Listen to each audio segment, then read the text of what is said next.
estado arriba y de repente te lo quitan todo, no sabe adaptarse después a una vida, digamos, a una vida normal. En estos días estaba leyendo un libro, o uno de los libros que estoy leyendo, y en uno de ellos decía que en los tiempos de la Biblia, ya lo dije una vez, en los tiempos de la Biblia se vivía el día a día. Eso ya hoy en día prácticamente no existe. En algunos países sí, pero aquí, por ejemplo, la gente quiere tener, digamos, el mes arregladito, ¿no? Tengo para pagar el mes de la hipoteca o el mes del alquiler, ya están tranquilos. Y tengo el mes solucionado. Y en la Biblia no se vivía así. En la Biblia se vivía el día a día. Basta a cada día su propio afán, su propio mal. Y el pan nuestro de cada día. Danos. Así se vivía en el tiempo de la Biblia. Entonces, si nosotros dependemos día a día del Señor, no vamos a estar agobiados, porque mira, se dice, yo es que faltan todavía 20 días para terminar el mes. Pero no lo mires así, vive el día a día y el Señor te va a sorprender y te va a proveer el alimento, la comida, lo que sea necesario para el día a día. Y también leía en ese libro algo que me llamó mucho la atención. Yo no digo que tengamos que volver a eso, pero dicen que en los tiempos de la Biblia la gente comía 2 veces al día. Y yo digo, qué curioso, ¿no? Yo creo que todos comemos de más. Es decir, si nosotros ahora mismo nos quedáramos 15 días sin comer, seguro que nadie se moría. Hombre, fatiga tendríamos todo, a ver si me entiendes. Pero seguro que con todos los michelines y con toda la grasa y con todo lo que llevamos dentro, pues en la Biblia se comía 2 veces al día y estaban contentos. Sin embargo, hoy en día, mínimo, 3, y como tengas chicos jóvenes, pues 4 o 5, Y como estés aburrido en casa, venga, y hay gente que cuando están ansiosos y están nerviosos les da por comer. ¿Qué te parece, amigo? Y a otros les da por comprar, y a otros les da por cualquier otra cosa. Qué diferente es la vida de un cristiano, amén, hermanos. Qué diferente tiene que ser nuestra vida, en medio de todo este caos y en medio de todo este lío. En fin, hermanos, hoy comencé a leer otra vez el precioso y maravilloso libro del Apocalipsis. Quiero llevarles a él, está en el último libro de la Biblia. La palabra Apocalipsis es una palabra griega, no es una palabra española, aunque se emplea para películas y para títulos de novelas de Hollywood y todo esto. Pero la palabra Apocalipsis es una palabra griega que significa revelación, algo oculto que se da a conocer. En los tiempos de la Biblia, revelación era algo que no se podía ver, pero que había un momento en el que Dios permitía que se pudiera ver o entender pues lo que estaba oculto a los ojos naturales.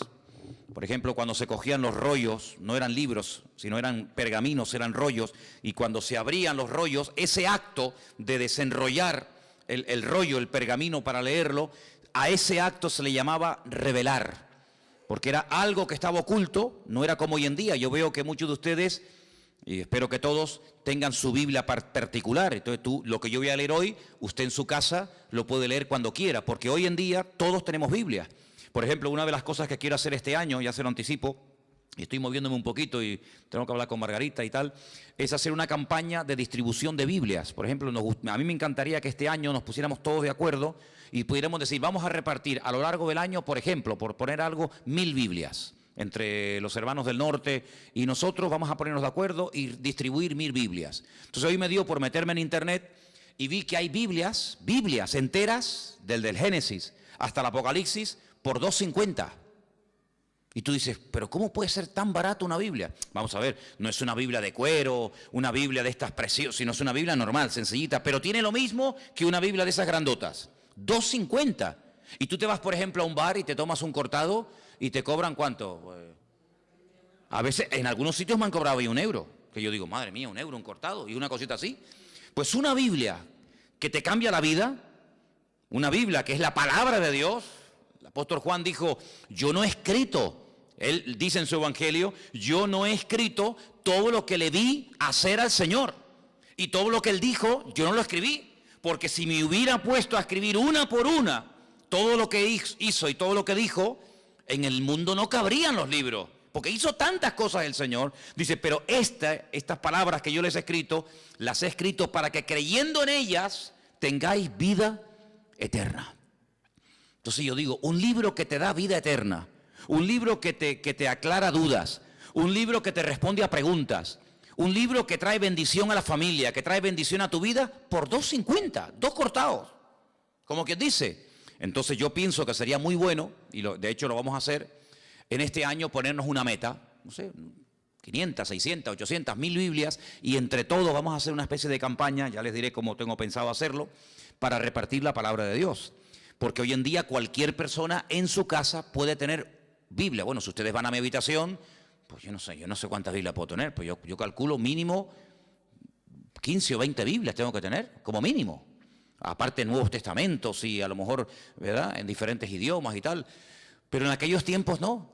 En aquellos tiempos no existía la imprenta. En aquellos tiempos había que ir al templo o había que ir a la sinagoga para escuchar que alguien te leyera la Biblia. Pero nadie tenía la Biblia en su casa. Esto de poder tener toda la palabra de Dios, todo lo que el Señor reveló a lo largo de la historia en la mano, esto es un milagro. Esto es una maravilla, esto es una joya. Tú tienes uno de los libros más antiguos del mundo.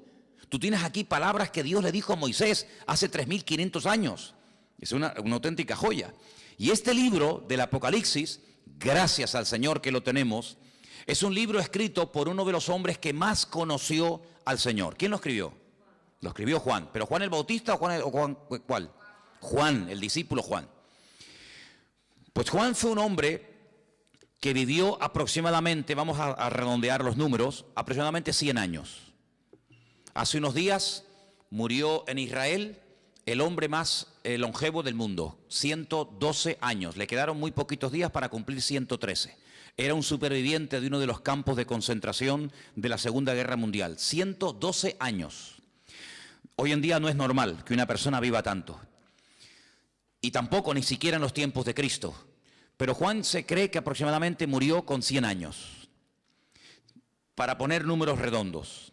Si Cristo murió cuando tenía y ascendió a la gloria, cuando tenía 33 años, y él estuvo 3 años con el Señor, vamos a poner un ejemplo, no lo podemos decir así totalmente, pero para entendernos, que Juan tuviera aproximadamente 30 años.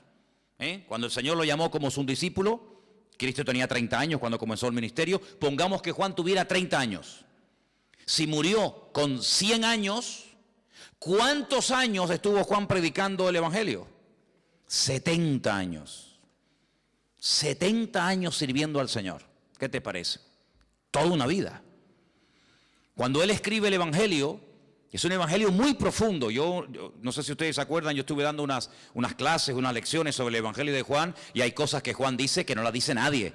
Porque claro, es que él vio al Señor muy de cerca, él vivió con el Señor, él vio cosas que ningún discípulo vio. Y cuando uno lee el Evangelio según San Juan, que repito que es muy profundo, da la sensación de que ya no hay nada más que decir del Señor. Ya te lo mostró de una manera, te lo mostró de otra, hizo esto, hizo aquello, y hablaba así, y hablaba asado. Ya, después de leer San Juan, uno dice, ¿pero qué más se puede decir del Señor? Bueno, pues cuando este hombre está en la isla de Patmos, dice como él dice, por causa de la palabra de Dios, desterrado, recibe una revelación, y cuando tú lees el libro del Apocalipsis fundamentalmente el objetivo no es hablarte del anticristo, que habla del anticristo, o del falso profeta, que también habla de él, o de los testigos, o de los terremotos, o de las plagas. Todo eso está muy bien. El objetivo, el protagonista del Apocalipsis no es el anticristo, es el Señor Jesucristo. Y Juan presenta y nos cuenta cosas de Jesucristo que si no hubiéramos leído nunca, si no tuviéramos en nuestras Biblias el libro del Apocalipsis, nunca sabríamos del Señor. Porque el libro del Apocalipsis contiene una información que no está en ninguna parte de la Biblia. Por eso es un libro fundamental. Y no solamente es un libro importante, sino es un libro necesario. Yo siempre lo he dicho, y ustedes lo saben, que los creyentes hoy en día tienen que leer y estudiar más que nunca el libro del Apocalipsis.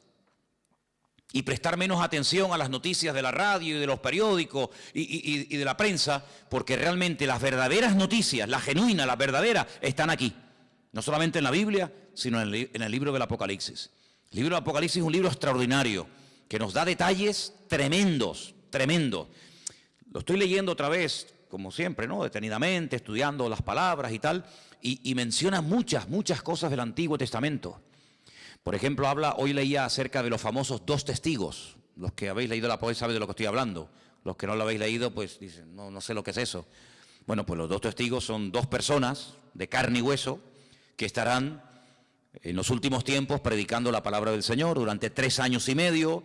Nos dice la Biblia cómo predicarán, dónde vivirán, cómo morirán, qué les va a pasar. Todo eso lo dice el Apocalipsis. Bueno, pues de esos 2 personajes ya habla el profeta Zacarías. Ustedes van al libro de Zacarías, capítulo 4, y allí te habla de los 2 testigos. No aparece la palabra testigos, aparece la palabra, en hebreo dice la palabra hijos. La traducción dice los 2 ungidos. Y habla acerca del aceite de oliva. Sabéis que el aceite de oliva se utilizaba mucho en los tiempos de la Biblia, no solamente para cocinar, no solamente para sanar heridas, era un bálsamo, sino que también se utilizaba un aceite especial, no cualquier aceite, un aceite especial que se hacía para derramarlo sobre la cabeza de los reyes o de los profetas o de otros personajes cuando se les quería públicamente presentar como un juez, como un rey, como una persona importante, y se le llamaba ungido. La palabra ungido, Mashiach, Mashiach, ¿qué es? Ungido. ¿Y cómo se dice ungido en griego en el Nuevo Testamento? Cristo. La palabra Cristo es la misma palabra Mashiach del Antiguo Testamento. Pasa que una está escrita en hebreo y otra está escrita en griego. Como el Nuevo Testamento se escribió en griego y del griego se tradujo al español o al castellano, entonces cuando leemos el nombre de nuestro Señor Jesucristo, lo leemos así: Jesús, Cristo, Jesucristo. Pero Cristo no es un nombre, Cristo es un título. Es como decir fulanito de tal, presidente del gobierno; fulanito de tal, presidente del Fútbol Club Barcelona; fulanito de tal, presidente del Cabildo. Cristo no es un nombre, es un título de una función a desarrollar. Por ejemplo, en este momento a Benjamín Netanyahu, que es el presidente de Israel, se le llama el ungido, se le llama el Mesías. Y tú dices, ¿ah, sí? Sí, claro, porque es un hombre que ha sido capacitado para ser presidente de un país. Entonces, la palabra Mesías, la palabra Cristo, la palabra ungido, nos habla acerca de un cargo, no de un nombre. Jesús se llamaba Yeshua, porque él no era griego, él era judío, y él se llamaba Yeshua. ¿Cómo se dice Yeshua en griego? Jesús. Entonces, son las mismas palabras, pero cambiando, digamos, el nombre, la pronunciación. Juan recibe una revelación de él, dice en el capítulo 1, la revelación de Jesucristo. No es la revelación del falso profeta o del anticristo, no. Es la revelación de Jesucristo. Si quieres conocer mucho de Cristo, tienes que leer los evangelios, Mateo, Marcos, Lucas y Juan, pero también el Apocalipsis. Y dice, esta revelación de Jesucristo, Dios se la dio para manifestar a sus siervos las cosas que deben de suceder pronto. Y la declaró enviándola por medio de su ángel a su siervo Juan. Juan, cuando escribió este libro, dice que lo que él estaba escribiendo iba a suceder pronto. ¿Y cuándo escribió Juan este libro? En el siglo I. Y en el siglo I, cuando él está escribiendo, dice, lo que yo estoy escribiendo ahora, prepárense que esto se va a producir pronto. Pues si eso lo dijo en el siglo I, ahora en el siglo XXI, estamos más cerca que nunca de los acontecimientos finales, ¿sí o no? Es interesante, ¿verdad? Dice que ha dado testimonio de la palabra de Dios y del testimonio de Jesucristo y de todas las cosas que ha visto. Y ahora fíjate, es uno de los pocos libros, o prácticamente el único libro de la Biblia, que contiene una bienaventuranza para el que lo lee. La Biblia no dice, bienaventurado el que lee el libro del Génesis, que es una bendición leer el Génesis, ¿verdad? O bienaventurado el que lee el libro de Romanos. No, pero el Apocalipsis sí.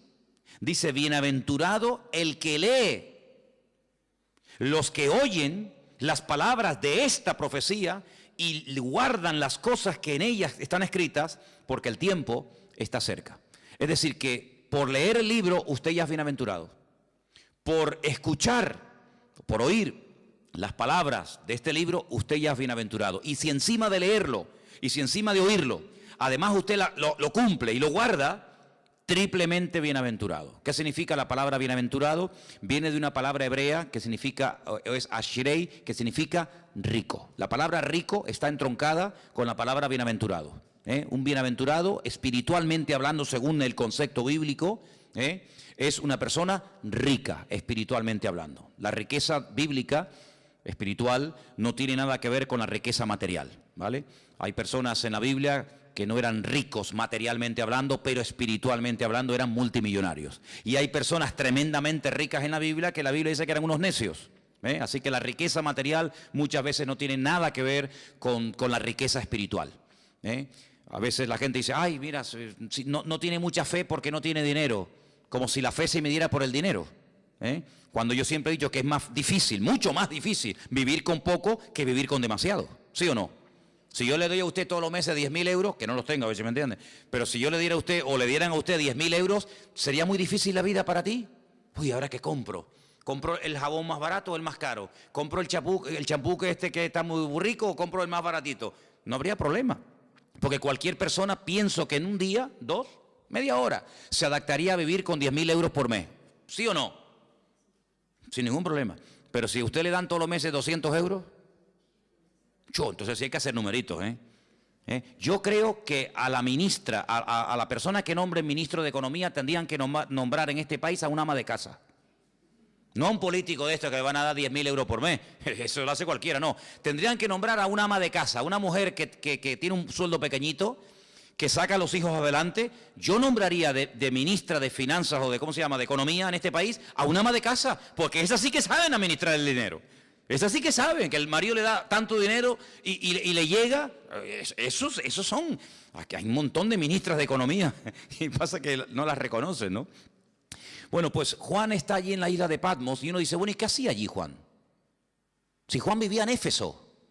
Ustedes saben que cuando el Señor Jesucristo estaba en la cruz, le dijo a Juan que se encargara de su madre, porque Cristo iba a morir, y entonces María, según la tradición cuenta, pues resulta de que se fue a vivir con Éfeso y allí estuvo con el apóstol Juan.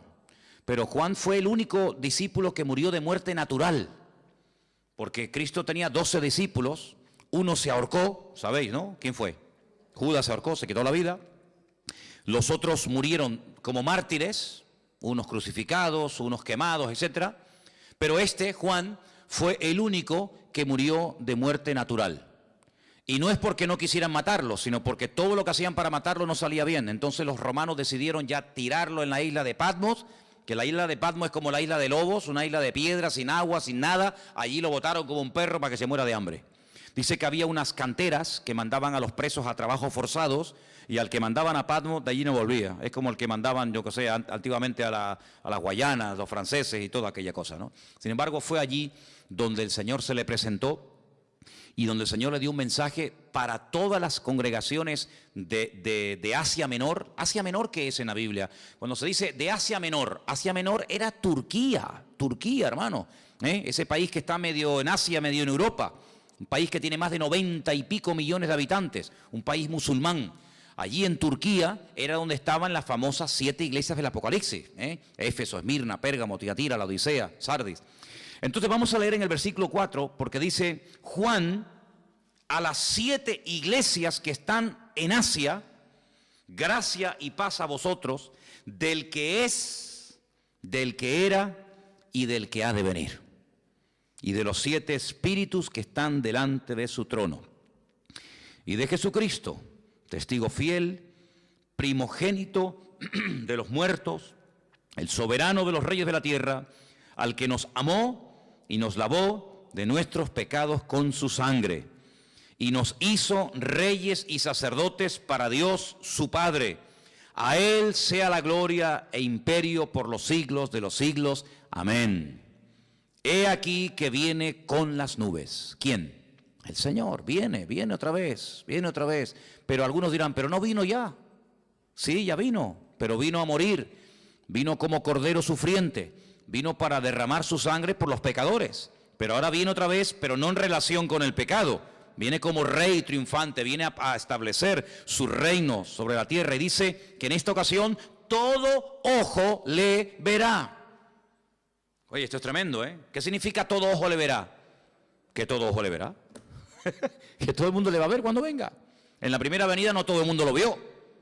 Muchos no se enteraron. Por ejemplo, los judíos que vivían en Roma, cuando nació el Señor Jesucristo en Israel, no sabían que había nacido el Mesías. ¿Cómo se enteraron? Por los predicadores, por los misioneros, por los apóstoles, por los discípulos que iban a una sinagoga en Roma, en Corinto, en Éfeso, en donde fuera, y decían, venimos a decirles que nuestro Mesías, del cual habló Isaías, Jeremías, Daniel, etcétera, etcétera, ha nacido.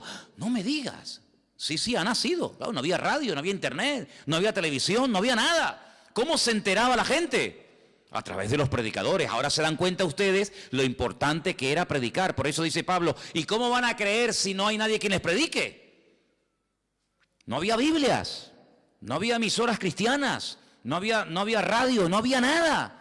Entonces, qué importante era que los hombres fueran por todas las naciones diciendo que ha venido, que ha nacido, y no me diga, y mira, y sanó a los enfermos, y resucitó a los muertos, y murió en la cruz, y resucitó al tercer día. Y claro, para ellos era una gloria. Pero en esta ocasión no va a haber esa ignorancia, sino que en esta ocasión dice la Biblia, categóricamente, todo ojo le verá. Todo el mundo, cuando el Señor venga por segunda vez, todo el mundo se va a enterar. Nadie va a decir en Tacoronte, ¿quién vino? ¿Quién? Pues yo no. Todo el mundo lo va a saber. Todas las islas, todos los continentes, todas las ciudades, todas las televisiones del mundo, todas las radios, todos los periódicos, todo el mundo, los 7.000 millones de habitantes que hay en el planeta Tierra en este momento, todo el mundo sabrá que el Señor Jesucristo vino. Pero no solamente los que estén presentes en ese momento, sino dice, y los que le traspasaron. ¿Cómo que los que le traspasaron? Sí. Los que le traspasaron ya están muertos. ¿Sí o no? Los romanos que le clavaron aquellos clavos en el pie y en la mano y le traspasaron el costado y le pusieron la corona de espina, ¿cómo lo van a ver si ya murieron? Pues no te das cuenta de que la Biblia a veces te habla de un mensaje superficialmente, pero indirectamente, sin mencionar la palabra, si los que le traspasaron le van a volver a ver, te está dando a entender la Biblia que se producirá una resurrección de los muertos. Porque si no, ¿cómo le van a ver si están muertos? Entonces no te menciona la palabra resurrección, pero dice, cuando venga todo ojo le verá, también le verán los que le traspasaron, y dice, todos los linajes de la tierra harán lamentación por él. Y Juan dice, sí, amén, estoy de acuerdo, perfectamente, es así. ¿Te das cuenta? La palabra amén, cuando tú pones la palabra, por ejemplo, si buscas la palabra en hebreo fe, la palabra que se emplea para fe, generalmente la palabra emuná.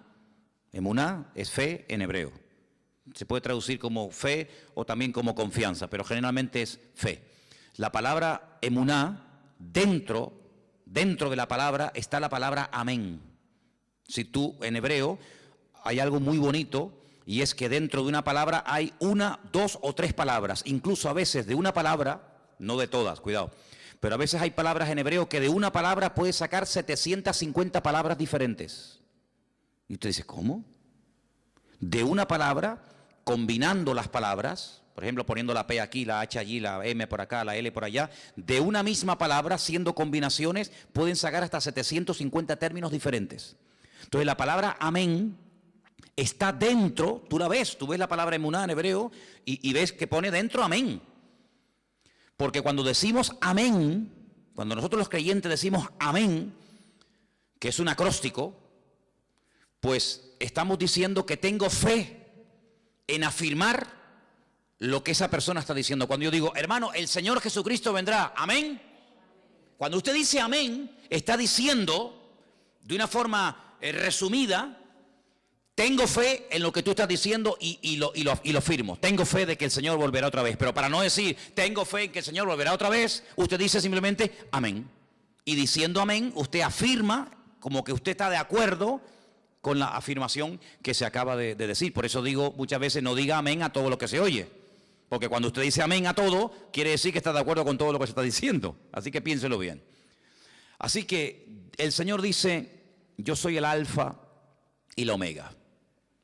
Yo me imagino que todos lo sabrán, pero cuando leía esta mañana el Apocalipsis en la versión hebrea, no dice evidentemente el alfa y el omega, porque el alfa y la omega es la primera y la última letra del alfabeto griego, ¿vale? En nuestro idioma sería la A y la Z. Yo soy la A y la Z. En hebreo yo soy la Aleph y yo soy la Taf, ¿vale? El principio y el fin, dice el Señor, el que es, el que era y el que ha de venir, el Todopoderoso, ¿vale? El Todopoderoso, el eterno Dios. El nombre de Dios lo hemos explicado 1.000.000 de veces. El nombre de Dios es un nombre que no tiene vocales. Es un nombre que solamente tiene consonantes. Son Yod, Hei, Bat, Hei. A menos que usted le ponga vocales a esas letras, no se pueden pronunciar, porque ¿cómo vamos a pronunciar una palabra si no tiene vocales? Se une la consonante con la vocal y entonces creamos las sílabas y las palabras. Entonces el nombre de Dios es un nombre aparentemente impronunciable, porque cuando se escribió originalmente no tenía vocales. Pero si usted ve cómo se escribe el verbo ser y el nombre propio de Dios, que son esas famosas 4 letras que se llama el famoso tetragramatón, dentro del nombre de Dios usted puede ver que está escrito el verbo ser. ¿Por qué? Porque Dios es la existencia. Dios es el que da existencia. Él no depende de nada ni de nadie para existir. Nosotros sí.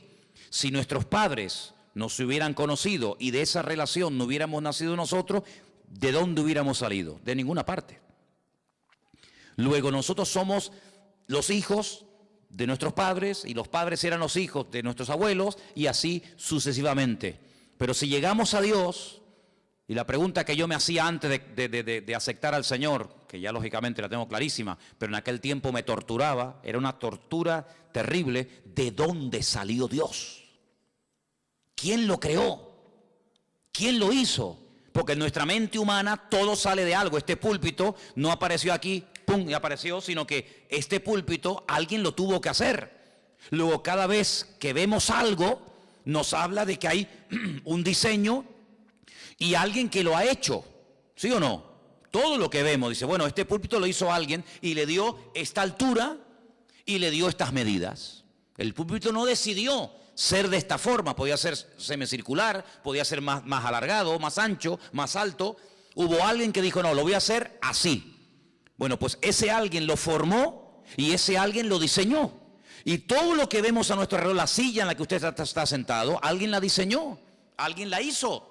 Todo lo que vemos a nuestro alrededor. Pero cuando hablamos de conceptos diferentes a los conceptos, digamos, naturales, y uno llega nada más y nada menos que hablar del Creador, la pregunta ¿quién hizo a Dios? No es una pregunta sabia, no es una pregunta coherente. ¿Por qué? Porque a Dios no lo ha hecho, a Dios no lo ha creado nadie. Porque si lo hubiera creado o lo hubiera parido o lo hubiera hecho alguien, la pregunta es ¿y a ese alguien quién lo hizo? Y volvemos para atrás y hay un momento que se para y decimos, pero bueno, es que Dios es eterno y ahí ya nos perdemos. ¿Por qué? Porque en nuestro concepto limitado y finito, la eternidad es algo que se nos escapa de la mente. Porque vemos que la vida se pasa volando, porque vemos que todo se mide siempre por minutos, por segundos, por días, por años, por siglos, por milenios, por décadas, y todo lo medimos, ¿verdad? Uy, qué grande está el niño, uy, qué pequeñito, acaba de nacer. ¿De cuánto tiempo estás embarazada? De 8 meses, pues le falta 1, ¿verdad? Y todo siempre lo queremos clasificar y todo lo queremos medir, pero esas medidas con Dios no sirven, porque Dios no salió de ninguna parte, sino que todo salió de Él, porque todo fue creado por Él y para Él. Y cuando nada existía, Él ya existía, porque Él es la existencia en sí mismo. Y dice la Biblia que todo subsiste, si todo se mantiene en su debido orden y nada se va de sitio y todo funciona como tiene que funcionar, porque hay un diseñador y porque hay un creador que diariamente da la orden de que el sol salga por el este y se oculte por el oeste. Pero bueno, eso era antes. No, eso era antes, eso era hoy y eso será siempre. El sol sí me sale por el este y se oculta por el oeste. Pero esa ley, ¿quién la dio? ¿Quién decidió que el sol saliera siempre por el mismo lado y se ocultara por el mismo lado? El creador del sol. El creador del sol. ¿Y quién es el que hace que la Tierra siempre gire en la misma dirección? Y que no diga un día, oye, voy a girar ahora en otra dirección. Todos los planetas giran en las direcciones de las agujas del reloj -1. Todos los planetas giran así. Pero hay uno que Dios dice, no, tú al revés, y gira al revés. ¿Quién decide eso? ¿Quién hace que hay unas flores que sean rojas, otras amarillas? ¿Quién hace todo eso? El que las diseñó, el que las creó. No es así por casualidad, sino que hay un diseñador y hay un creador, y ese Dios es la existencia misma, y por eso en su nombre propio, pues lleva la existencia, el verbo ser. Ahora ese nombre, Cuando leemos, por ejemplo, algunas Biblias sale la palabra Jehová. En otras Biblias sale la palabra Adonai o Señor. En otras Biblias aparece la palabra Yahvé, ¿no? Muy bien, todo eso está muy bien. Pero el verdadero nombre propio de Dios no tiene vocales, pero se le tuvo que poner vocales para poder pronunciarlo, ¿os dais cuenta? Y ahora, ese Dios creador, ese Dios diseñador, que es uno, Dios es uno, dice la Biblia, ese Dios amó tanto al mundo que dice que salió de él su Hijo unigénito, que al mismo tiempo su Hijo es el mismo. Y uno dice, pero ¿cómo puede haber? Porque si salió el Hijo del Padre, está el Hijo y está el Padre. Pero vamos a ver, ustedes no sois, ¿cuántos sois padres aquí?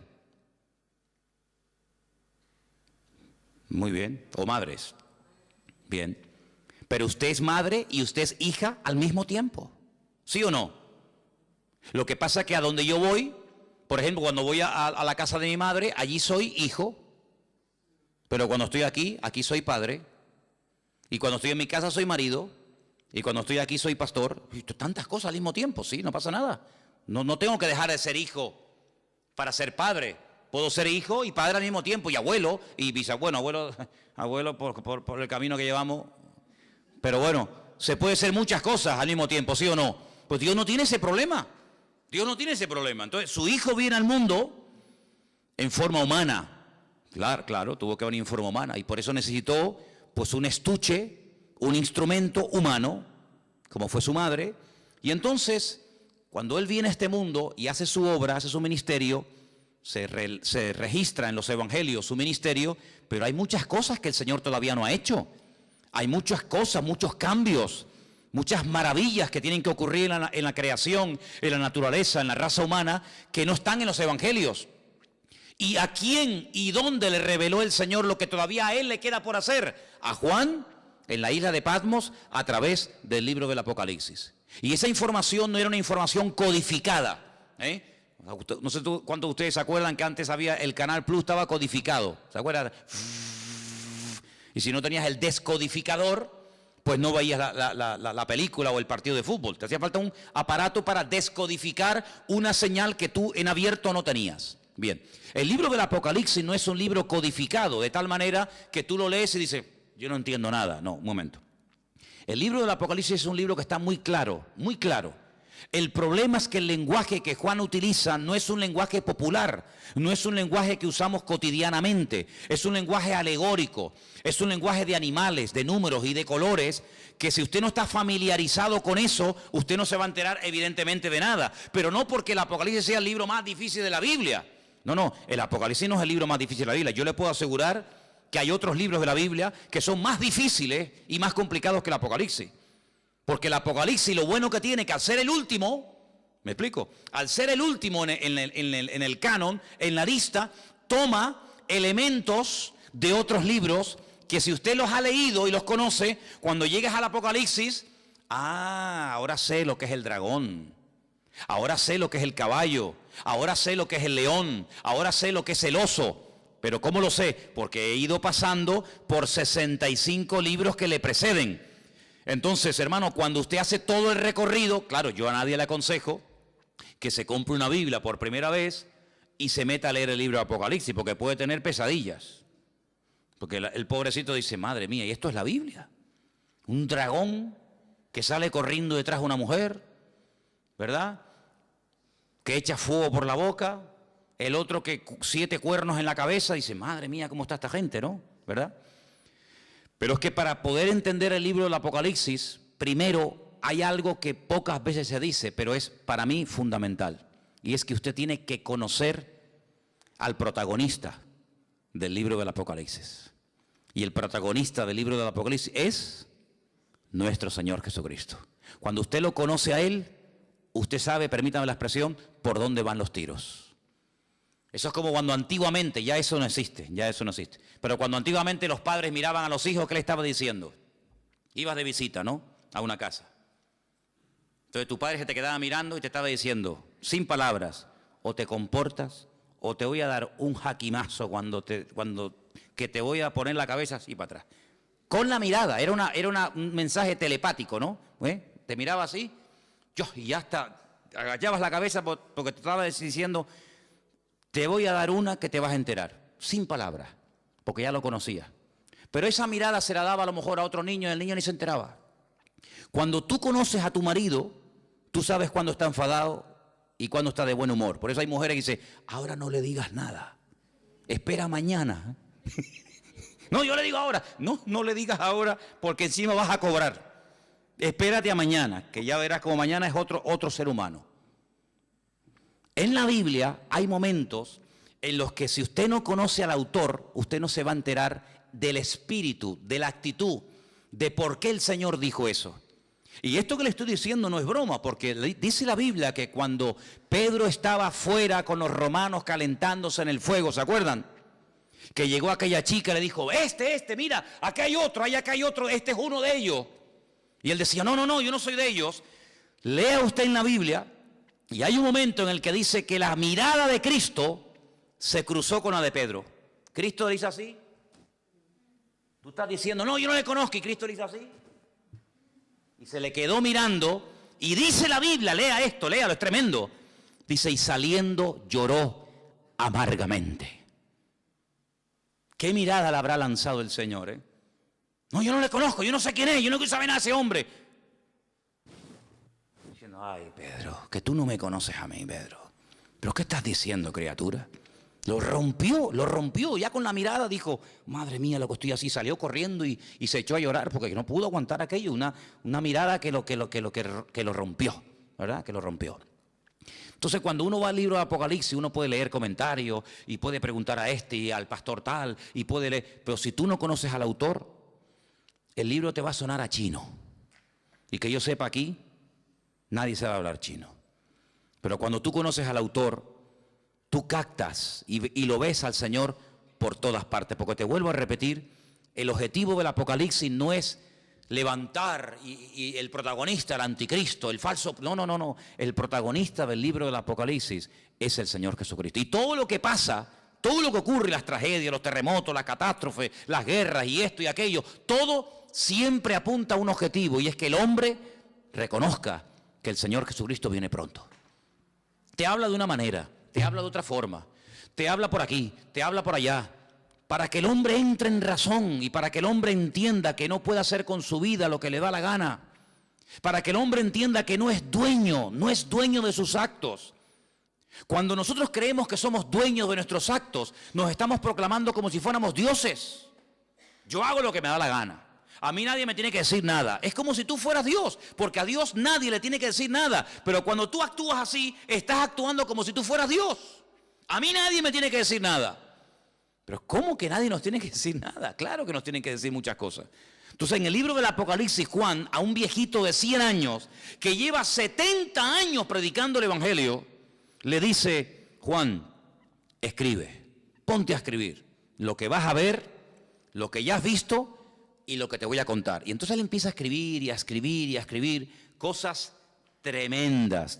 Pero fíjate lo que dice, por ejemplo, en el versículo 10, cuando el Señor le dice a Juan que escriba, hay una cosa muy importante que tenemos que tener en cuenta, y es cómo estaba, con qué actitud estaba Juan. Dice el versículo 10, yo estaba en el Espíritu en el día del Señor, y oí detrás de mí una gran voz, como de trompeta.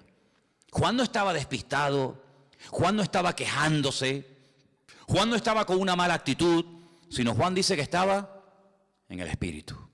Y eso es muy importante. ¿Cuántas veces me habéis oído a mí decir que la actitud marca la diferencia? ¿Sí o no?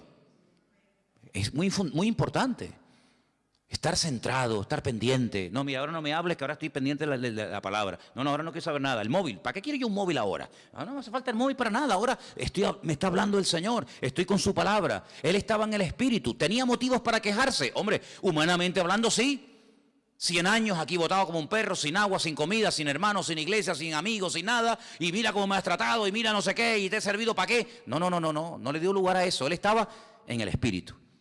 Si el Señor ha permitido que yo esté en la isla de Patmos, no es un castigo, es una bendición, porque al fin y al cabo vemos que no fue un castigo, sino que fue un tiempo maravilloso, porque para poder escribir todo esto, hermano, y para poder ver todas estas visiones, Uno no podía estar viviendo en una gran ciudad con ruidos, con coches, con no sé qué, con no sé cuánto, sino uno tenía que estar en un sitio tranquilo, sin que nadie te moleste. ¿Y qué mejor sitio?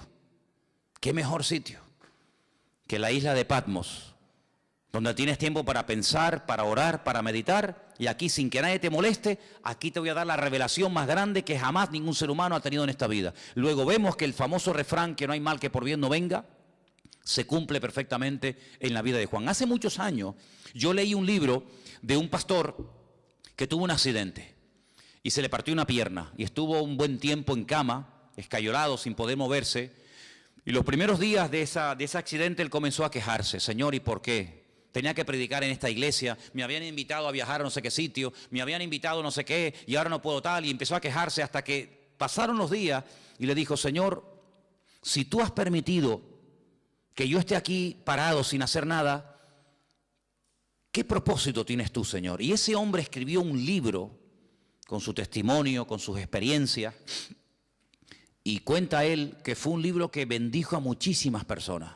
Un libro que fue de muchísima bendición, sus testimonios, las experiencias que había tenido con el Señor, las pruebas por las cuales había pasado y lo que había aprendido en el Señor.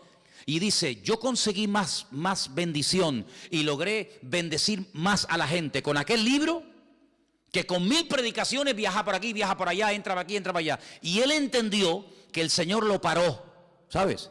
Él entendió que el Señor permitió aquel accidente para que durante un tiempito tranquilo pudiera escribir un libro que después sería de tremenda bendición para muchísima gente que lo leyó. Entonces hay momentos en la vida que nos puede pasar algo que decimos, ¿y por qué? ¿Y por qué, Señor? ¿Y por qué tal? ¿Y por qué esto? ¿Y por qué el marido? ¿Y por qué el niño? ¿Y por qué no me dieron el trabajo que me habían prometido? ¿Y por qué no sé qué? ¿Por qué? ¿Y por qué? ¿Y por qué? Y hace muchos años, yo era recién convertido, vino a Las Palmas a predicar una señora que dice ella, en aquellos años, que era la capellana de una de las cárceles más peligrosas de los Estados Unidos, la cárcel de Sing Sing.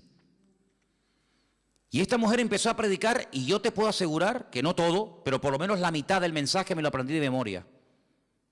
Y todavía lo tengo aquí. Y ella empezó diciendo, hay una pregunta que si nosotros nos la hacemos podemos volvernos locos. Y es una pregunta, y la pregunta es ¿por qué? Y sobre esa pregunta ella basó su mensaje. Y a mí se me quedó tan grabado aquello. Y ella hablaba acerca de lo peligroso que es cuando nos pasa algo en la vida, entrar a pelearnos con Dios, y por qué no sé qué, y por qué no sé cuándo, y por qué. Yo creo que nosotros ahora que hemos ya comenzado un poquito a levantar vuelo y a entender y a conocer un poquito más al Señor, vamos a cambiar la pregunta. Vamos a dejar el por qué. ¿Por qué? Dios lo sabe. Vamos a preguntarle otra pregunta al Señor. Vamos a hacerle esta pregunta. ¿Para qué? El por qué no me interesa. Porque si yo soy cristiano, mi vida está en las manos del Señor, y el Señor ha permitido esta situación, Él sabrá por qué la ha permitido. Los que amamos a Dios, ¿qué dice?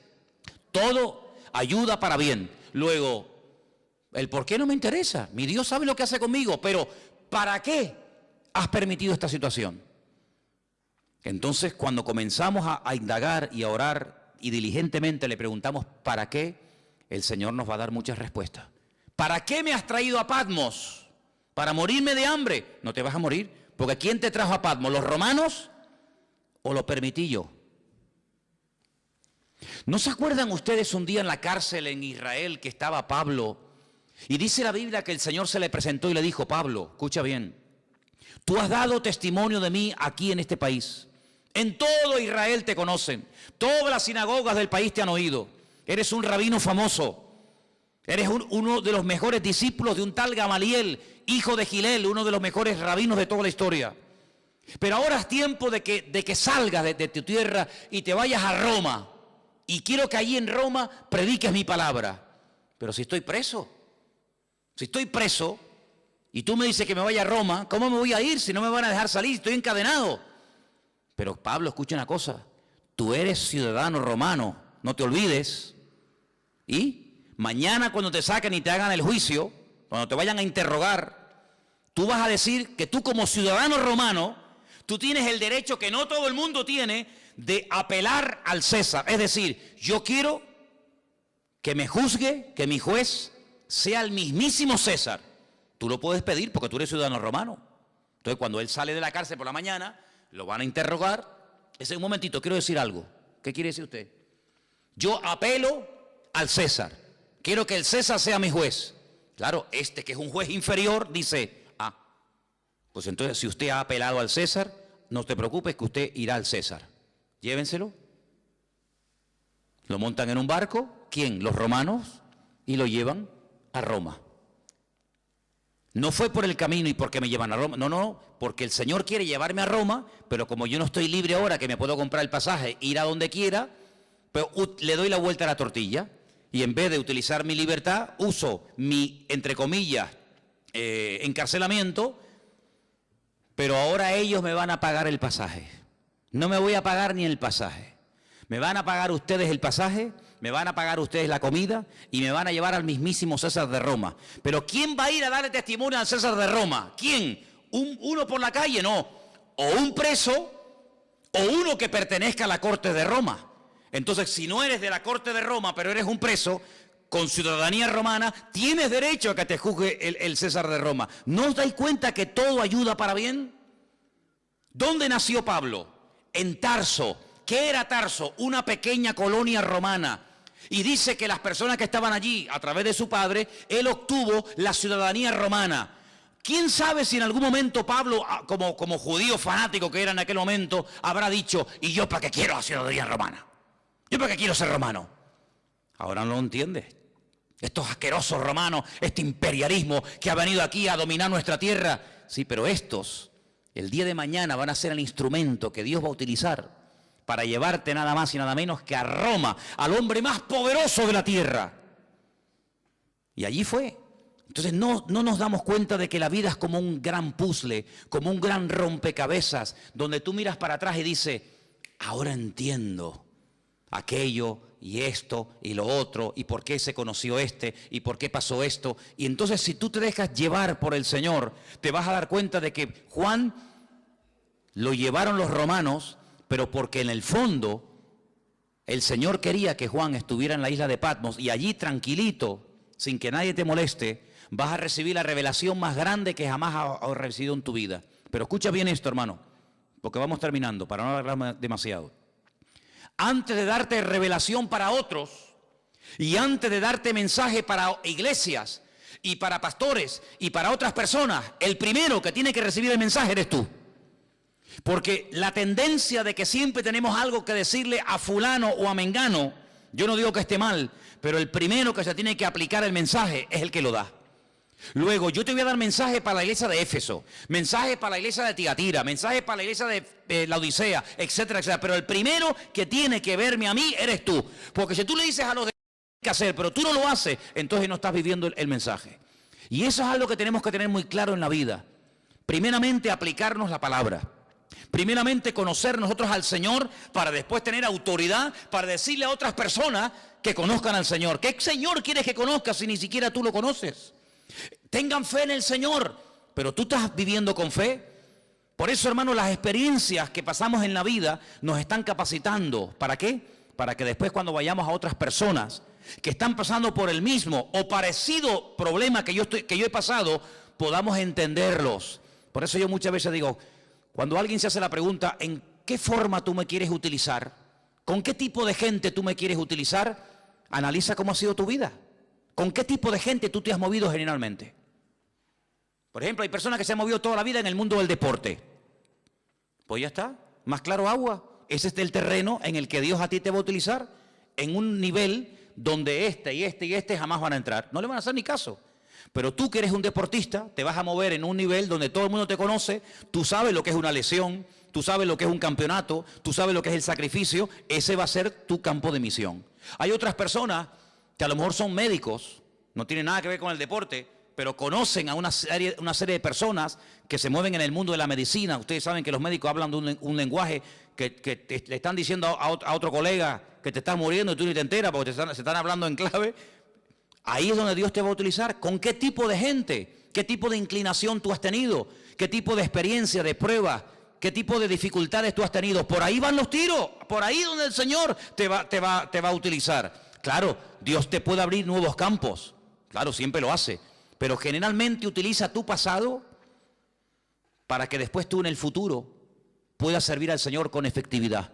porque Dios no te va a meter, a menos que te haga un milagro y una transformación, Dios no te va a meter en un terreno en el que tú no sabes moverte. Dios te va a poner en un terreno en el que tú sabes moverte. Por ejemplo, ¿quiénes son las mejores personas para ayudar a otros drogadictos a salir de la droga? Un mismo drogadicto. Ustedes saben, los chicos que vienen los domingos a la iglesia. Dino, si algún día oyen un testimonio de Dino, ese chico estuvo en la droga, pero es que ahora él puede ayudar a otros. ¿Y quién mejor que una persona que ha estado con depresiones toda la vida para ayudar a una persona deprimida? ¿Y qué mejor que una mujer separada para entender a otra mujer separada? ¿Y qué mejor que una mujer que ha sido violada o abusada para entender a otro que está pasando por eso? Hermano, no nos damos cuenta de que todo nuestro pasado es el terreno que Dios ha ido preparando para abrirnos puertas, para servirle a Él en el futuro. Entonces, en este libro, el primero que tiene que tener las cosas claras es Juan. Y quiero terminar leyendo estas últimas palabras. Yo estaba en el Espíritu en el día del Señor, dice versículo 10. Oí detrás de mí una voz, como de trompeta, y me dijo, yo soy el Alfa y el Omega, el primero y el último. Escribe en un libro lo que ves, envíalo a las 7 iglesias que están en Asia. Y ahora las menciona. Éfeso, Esmirna, Pérgamo, Tiatira, Sardis, Filadelfia, la Odisea. Las 7 iglesias. En su momento hablaremos de ellas. ¿Por qué estas 7 y no otras? Todo tiene una razón de ser. Pero le dijo, escribe, escribe. Ahora cuando vayamos al retiro, no sé si ya lo habéis leído, yo creo que esa parte le toca a los jóvenes. Hay un momento en el que el Señor le dice a Moisés, escribe. ¿Lo habéis leído? No lo habéis leído. Dice, escribe esto, esta batalla, lo que ha pasado hoy aquí, Moisés, escríbelo. Escríbelo para que las generaciones futuras no se olviden de lo que pasó aquí en el desierto. Interesante. Ahora le dice el Señor, Juan, escribe. Escribe. ¿Por qué? Porque vas a ver tantas cosas y vas a tener tantas visiones y tantos sueños que después no te vas a acordar. Ustedes saben, hermanos, porque yo muchas veces le digo a la gente que es bueno venir a la iglesia a veces con papel y lápiz. Porque dicen las estadísticas, no las digo yo. Los expertos, los que están todo el día haciendo este tipo de estadísticas y de estudios, dicen que cuando una persona escucha un mensaje político, religioso, de la índole que sea, después de un tiempo, se puede llegar a recordar con el tiempo un 10% de lo que se oyó perfectamente. Y el otro 90%, algunos oyen 25%, pero generalmente, si yo les pregunto a ustedes dentro de 15 días de lo que yo hablé la semana pasada, muchos de ustedes ya no se acuerdan. ¿Quién es el que más se acuerda? El que lo dijo. Yo me acuerdo de los mensajes que yo he dado porque yo utilizo no solamente el haberlo estudiado, sino el haberlo dado, entonces me lo sé. Pero el que lo oyó, solamente el 10%. Pero fíjate cómo se dispara la estadística. Si una persona está escuchando una lección de un maestro, de un pastor o de quien sea, y escribe, automáticamente pasa del 10 al 80%. Es decir, usted me está escuchando a mí ahora. Si yo le pregunto a usted dentro de 3 días, muchas de las cosas que dije, algunas se acordará, otras no. Pero si usted tomó alguna nota y encima cuando llegó a la casa la repasó, el 80% usted es capaz de acordarse, porque además lo tiene escrito, que si solamente lo hubiera oído. Entonces, Juan, tú vas a ver lo que yo te voy a decir de los 2 testigos. Nadie ha escrito de los 2 testigos, nadie sabe nada de esto. Yo te voy a hablar de los 144.000 sellados. Yo te voy a hablar del falso profeta. Yo te voy a hablar de los 7 sellos, de las trompetas, de las copas de la ira. Yo te voy a hablar de la mujer que huye al desierto por 1260 días. Yo te voy a hablar a ti de tantas cosas que como tú no escribas esto, tú a las 2 horas no te acuerdas. Y si tú no te acuerdas, ¿cómo le vas a pasar el mensaje a los hermanos de Garcilaso de la Vega número 13? Imposible. Entonces, ponte a escribir, Juan, ponte a escribir, porque lo que se escribe ahí queda. Y entonces dice que cuando él se vuelve para ver la voz del que hablaba con él, cuando se volvió, dice que vio 7, quédese con este dato, 7 menorás, 7 candeleros de oro, 7. Y en medio de los 7, a uno semejante al Hijo del Hombre, vestido de una ropa que le llegaba hasta los pies, y iba ceñido